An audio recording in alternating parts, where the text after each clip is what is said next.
y'all, welcome to our first ever tutorial video where we go in depth on a topic. And I thought what better topic to talk about than the most asked question that I get by a long shot, which is what is the orange color that I paint on top of? And I think I'll scoot over because all the footage that I have doing my underpaintings is for Instagram and TikTok, so it's all in like a vertical format. So maybe we can like insert some of that footage here. And I have had people ask about all sorts of different colors. Some people ask about the yellow that I paint on, the brown. Most commonly people ask about the orange. Some people say red. I've gotten vermilion. And then the rarest one that I've gotten is probably gold. But yeah, we're going to talk about what it is, why I do this, the materials that I use, and the mixture itself that I use for the underpaintings. And then also stay tuned until the very end of this video because I have a brand new commission that I'm about to start and we're going to do a new underpainting. So first of all, what is it? I most commonly call this just my underpainting, but you'll hear a lot of people call it a wash or even an imprimatura, which sounds very fancy, but the only thing that means is just kind of the first base layer of a painting, and it's typically a stain or something like that. A lot of times when you see people do this, like myself, I use kind of like a one shade wash over the whole canvas, but sometimes we'll see people putting more of the mixture on the canvas to create some shadows, and even using a rag to take away some of the mixture, and then this will help create highlights. One of the great reasons why people do this before starting a painting is it just really helps map out the composition. You get all your shadows in place, all your highlights. Yeah, make sure everything is nice and balanced. I initially did my first few underpaintings like this, and again, I can maybe like insert some footage or photos of me doing that, and that's not something that I do anymore. I kind of just started doing that really just because I saw other people doing it, and I assumed it was correct. But because I'm somebody who goes in with a sketch, I do a pencil sketch before I do my underpainting, I kind of already have my composition mapped out, and I just personally did not feel like adding values, like adding shadows and adding highlights really made that much of a difference for me. Another thing that some artists do is they will do their underpaintings and then pretty much immediately go in with their next coat. And if you do this without giving it any time to dry, it's going to kind of mix in a bit to the oils that you put on top of it. But a lot of people like to do it that way. I'm not someone who likes to do it that way. I like to let mine dry down almost completely before I paint on top of it. But just put very simply, all this is just the initial ground or the base coat of your painting. It's just what you're going to build your painting on top of. All right, and now getting to the why we do this. Like I said before, I'll probably give you a list of maybe like 4 or 5 reasons why this is done. Some are more important to me than other reasons, but they're all valid. So, number 1, and that would be creating a color harmony throughout your entire piece. So, no matter how opaque you might think your paint is, there's always going to be thinner spots, a couple of maybe even like translucent spots in your paint, and allowing this orange, or whatever color you use, allowing the underpainting to shine through will just kind of help your piece have one very like unified tone or color. I typically like to use a very warm tone. Like I said, I use a lot of orange, and we've kind of been venturing into the red territory with underpainting colors, and that'll kind of give it a very warm feel. On the flip side of that, you could also use colors like blue or cooler colors to kind of give your piece a cooler vibe altogether. So it's really just whatever you want to achieve. Also, to kind of give you an example of the translucency in paintings, I have these lovely, lovely portraits that I did about a year ago. I did like an F1 portrait series where I did these. They took me like a day or two. And I'm not a portrait artist, so don't check me on that. Also these do not have underpaintings, as you may be able to tell. That's just straight canvas there. But I find that these are a very good example to show the translucency of a painting. So I'm going to show you this up close and how it looks very opaque. And then I'm gonna take the flashlight on my phone and shine it behind the canvas, and you'll be able to see what I mean when I talk about thin spots in paintings. All right, I feel like we're doing painting ASMR here, but we have the lovely Kevin Magnuson right here. And looking kind of up close at the painting, you might not be able to see any spots of translucency. But, and I don't know how well this is gonna show on camera, if you put a flashlight behind one of your paintings, you should be able to see that there are, in fact, thinner spots than others. Now, you're probably not going to be hanging paintings in front of a window or a bright light or anything like that. This is really just to demonstrate that there are, in fact, thin spots in paintings, and even though it might look opaque, if there were an underpainting beneath this, you would see, even if it's very subtly, you would probably see it shine through in certain spots. Number 2, numero dos, and that would be enhancing the vibrancy of your piece.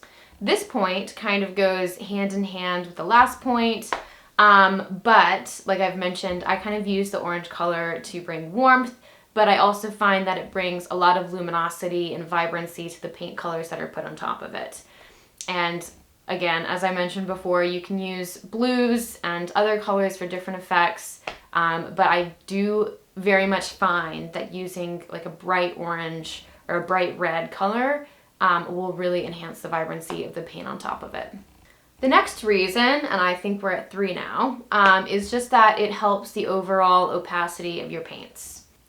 So I use artist quality paints, which are already much higher in pigmentation and opacity than a lot of like student grade or student quality paints, but like we've mentioned many times now, you're still gonna have thin spots.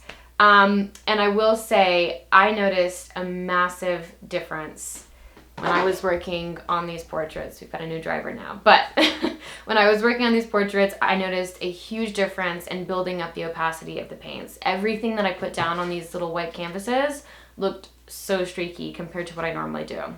When I'm usually painting on top of an underpainting, or I already have that base down, I get comments all the time about people asking how my paint is so opaque and how, you know, just putting on one layer, it looks like there's multiple layers because there's no translucency. And a lot of that is because of the underpainting underneath of it. At the moment, I'm working on a piece right now that is set like in the middle of the night. It's a really, really dark composition, and this is one of the very few pieces I've ever had to do multiple layers on because so much of it is so dark. A lot of this is demonstrated in my latest vlog that I put out, but yes, with one coat of really, really dark colors, even over the underpainting, you were still seeing a lot of like streaky orange, so I had to do 2 coats, which pretty much made it look completely opaque, at least, you know, to the naked eye. But that is very, very rare that I have to do that because usually everything that I put on top of an underpainting is for the most part completely opaque. Number 4, and this is a reason that's probably not very highly important to me, but I've seen a lot of people mention it in comments, and it's definitely worth mentioning, and it's a very legit reason for using an underpainting, and that's just that it is a much more comfortable way to begin a painting. Many people find that having just a pure white canvas, something that's just completely blank, starting on that can be very intimidating, especially if it's a massive canvas. And just being able to go in with a very loose kind of underpainting or wash even is just a really stress-free way to start a painting. All right, so lastly, I wanted to talk about what an underpainting does not do.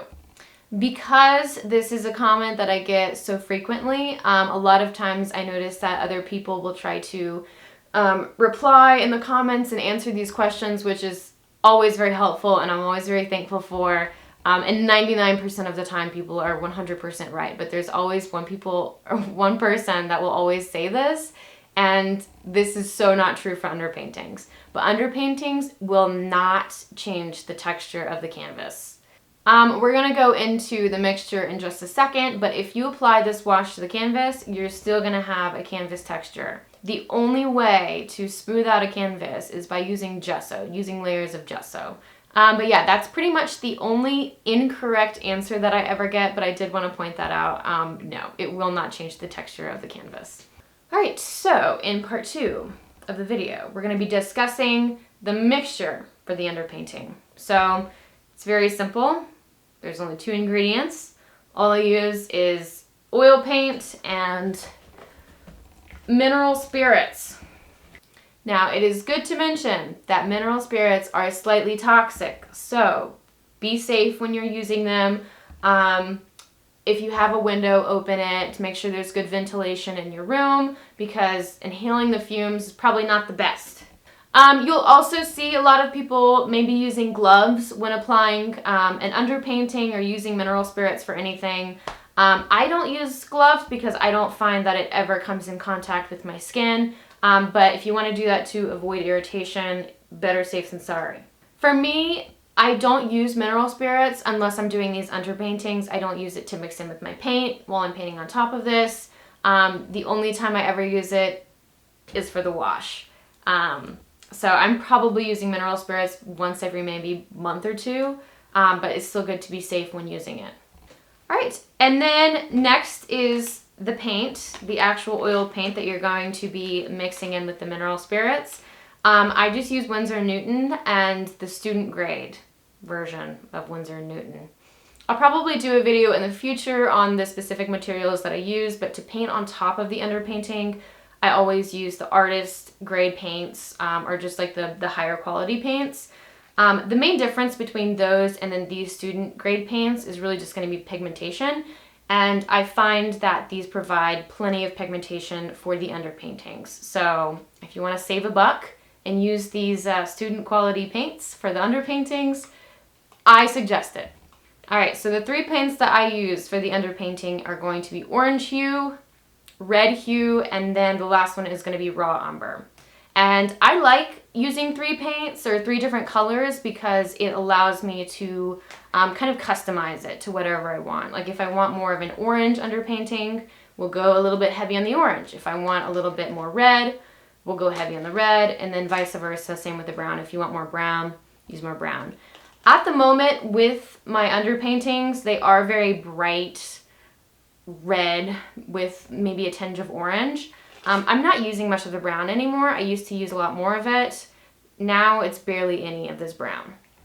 And then lastly, I get asked quite a bit about kind of how much oil paint I use versus the mineral spirits, what the measurements are on that. And to be honest, I just eyeball it.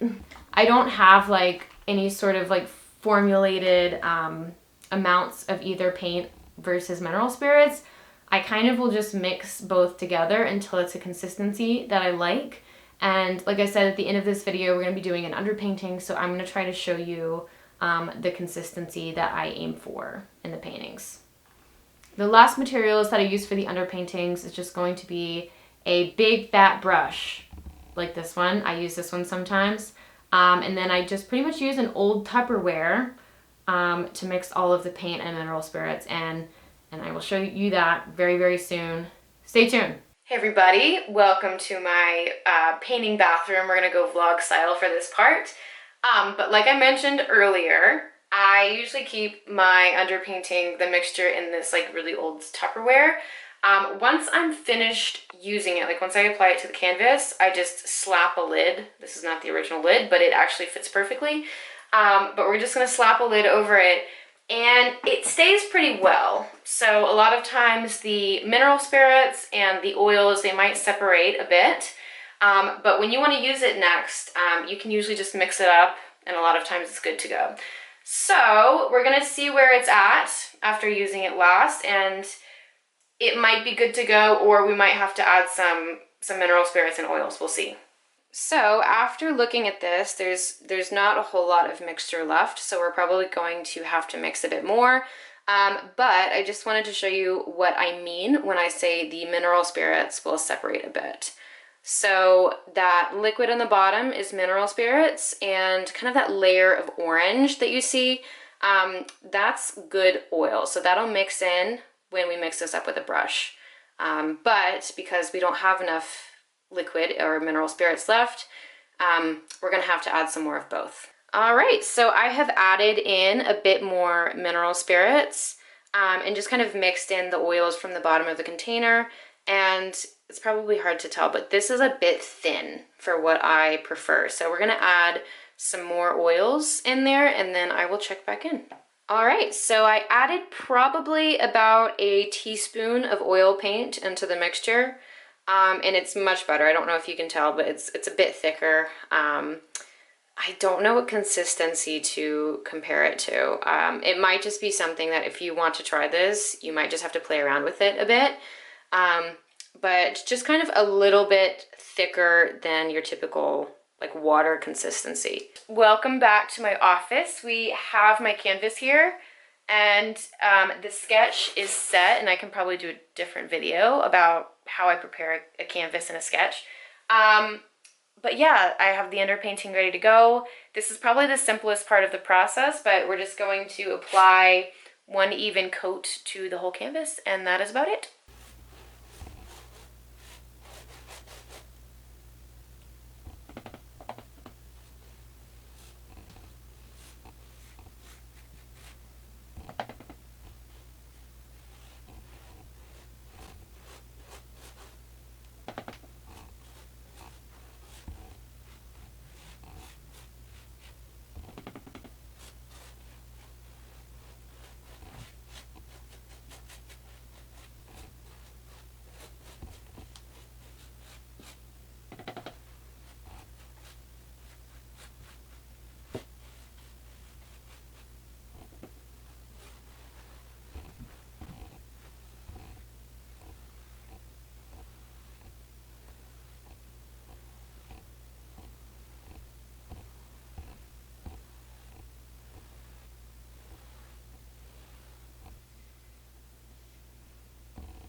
And there you have it. That is about it.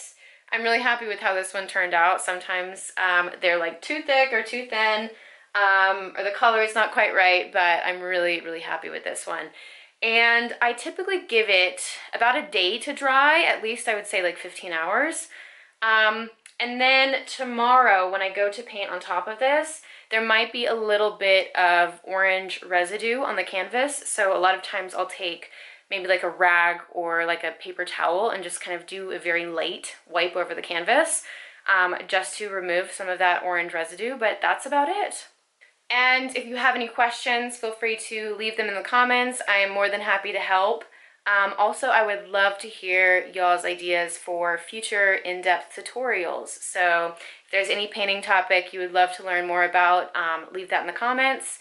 And hopefully in the future we can do a video about it. But yeah, that's about it. Thanks, guys.